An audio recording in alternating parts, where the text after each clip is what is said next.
After putting on 2,700 miles on our Alaska trip, it's now time to do the 200-hour engine service on our Volvo D6-450 engines.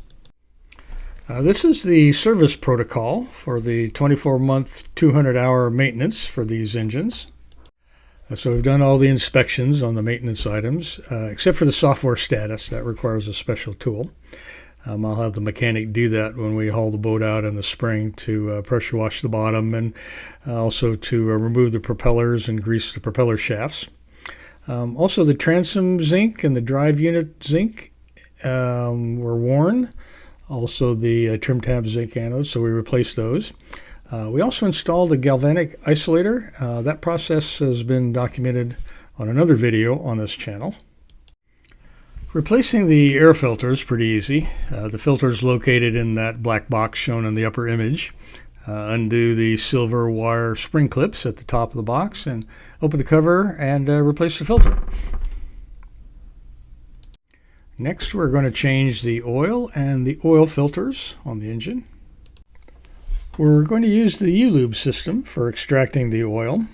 The red valves there on the lower part of the system allow you to connect to either the engines, the transmissions, or the generator to take out the oil. And then in the upper right, there's a rocker switch to start the pump. If you push down on the left side of the switch, and then that'll pull oil out of whatever unit has the valve opened. We'll start by putting the end of the outlet hose into a suitable 1-gallon container or a 5-gallon bucket. Then you open the valve on the outlet hose. After the outlet hose is in place, then open up the red valve for whatever engine we're going to drain. So in this case, the starboard engine. Turn on the U-Lube pump with the rocker switch, and then keep an eye on the receptacle, and when it's nearly full, turn off the switch, put in a new gallon jug, start it up again. We ended up removing about 4 3/4 gallons before the pump started sputtering, showing that we had removed all the oil. Turned it off the pump, checked the dipstick, and then which indicated no oil, so that was good. Completed the process there. After draining the oil, we're going to replace the oil filters. There are 2 spin-off oil filters per engine. They've got different part numbers and different hole sizes, so make sure you get one of each. I used a strap wrench to loosen the filter, and then it's easy to spin the filter off. The filters have check valves inside, so if they remain vertical when you lift them off, you shouldn't spill any oil. Still, I usually have a rag underneath to catch the occasional drip. When putting on the new filter, lubricate the gasket on the bottom of the canister with clean oil before installing. This makes the filter easier to tighten. It is recommended to put these on only hand tight and then half a turn. And then maybe check them again after the engine's warmed up to make sure they haven't loosened. After removing the old oil and replacing the filters, we added 5 gallons of new oil. Also, a tip I learned from a mechanic was stuff some paper towels around the filler port, catch any accidental spills.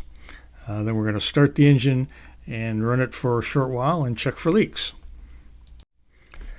After letting the oil settle for about 15 minutes after shutting off the engine, we took a look at the dipstick and measured the oil level and found it about halfway up the hash marks, which is about where it's recommended. So also verifying the oil level is part of our pre-start checklist for each trip. And next we're going to change the fuel filters. And there are 2 fuel filters that should be changed at 200 hours or annually, a pre-filter and a fines filter. The pre-filter takes a filter cartridge insert, and the fines filter, the canister there, is completely replaced. So this is the procedure for changing the fuel pre-filter. Make sure the battery switches are turned off.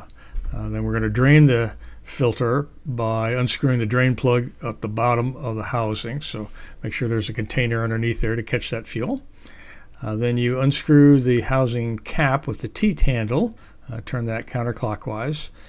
Then when that's open, lift out the paper filter cartridge, and we're going to put in the new cartridge and O-rings, and then put the cap back on. The filter element has these two handy plastic strips that help in removing the filter out of the canister. The filter package comes with two O-rings. There's a large O-ring that goes on the filter cap, and then the T-bolt has a small O-ring that attaches to that.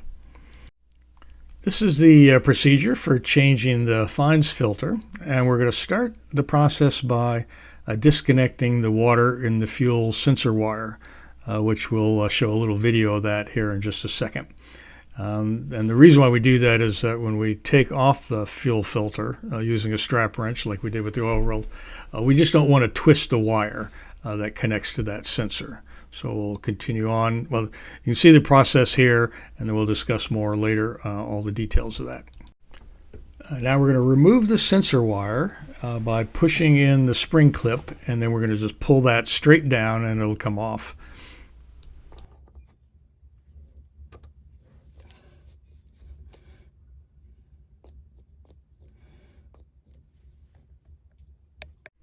Once the sensor wire is off, the filter is loosened with the strap wrench like we did for the oil filters.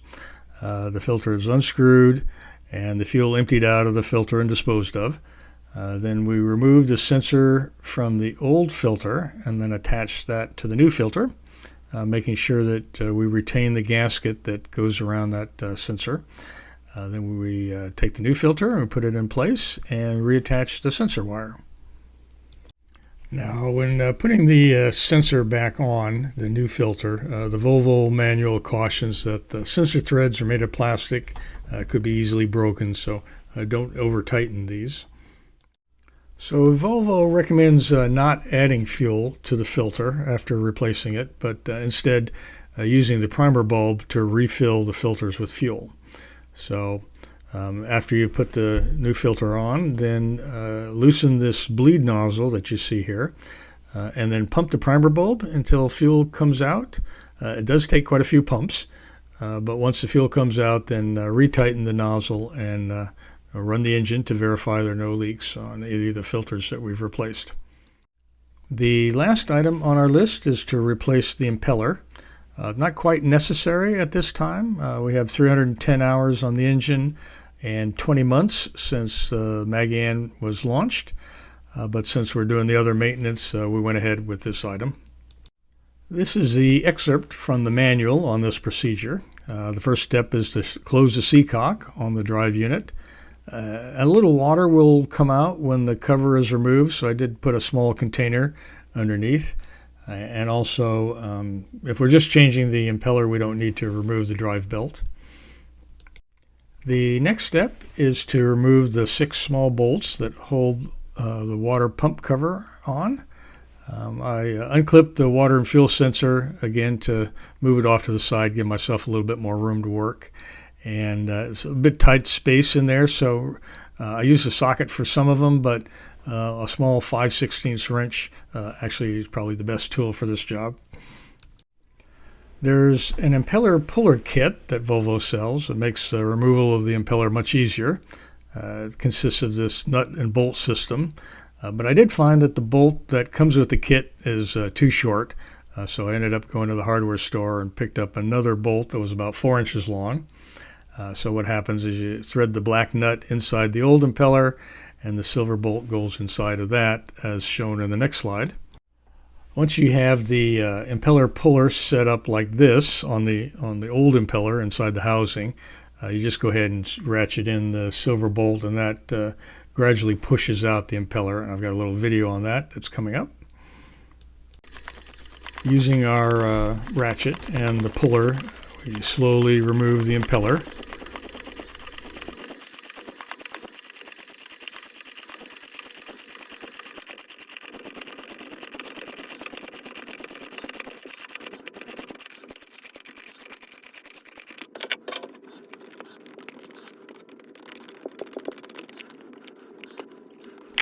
And here's a view of the impeller housing with the cover and the impeller removed. Now that the old impeller is out, get the new impeller ready to install. So the kit comes with a small tube of lubricant that we're going to use to coat the vanes of the impeller, and also we're going to rub that on the interior of the impeller housing. Once the impeller is lubricated, then you grip the impeller fairly tightly to depress the vanes and insert the impeller into the housing with a bit of a rotating movement. I was able to push it in about an inch just using the force of my hand, and that kind of became difficult after that. Once I got the impeller partway into the housing, I found that I kind of needed to rotate it a bit in order to line up the grooves in the impeller with the ridges on the rotor. It took me a few times to do this. You're kind of working blind. I wasn't really able to use my hand force to push the impeller into place, so I found it useful to have a metal bar, or in this case a stick, that I braced against the motor mount as a lever to help push the impeller into place. And again, I had to find that I had to rotate the impeller a little bit, a couple of times, to try and find out where the grooves and those ridges lined up. And once you finally have the impeller fully pushed in, then replace the O-ring on the cover, put the cover back on with those 6 small bolts, open the seacock, run the engine to verify no leaks and that there's water bubbling up in the strainer and exiting the side of the boat. And that concludes the 24-month, 200-hour service on the Volvo D6-450. Thanks for watching.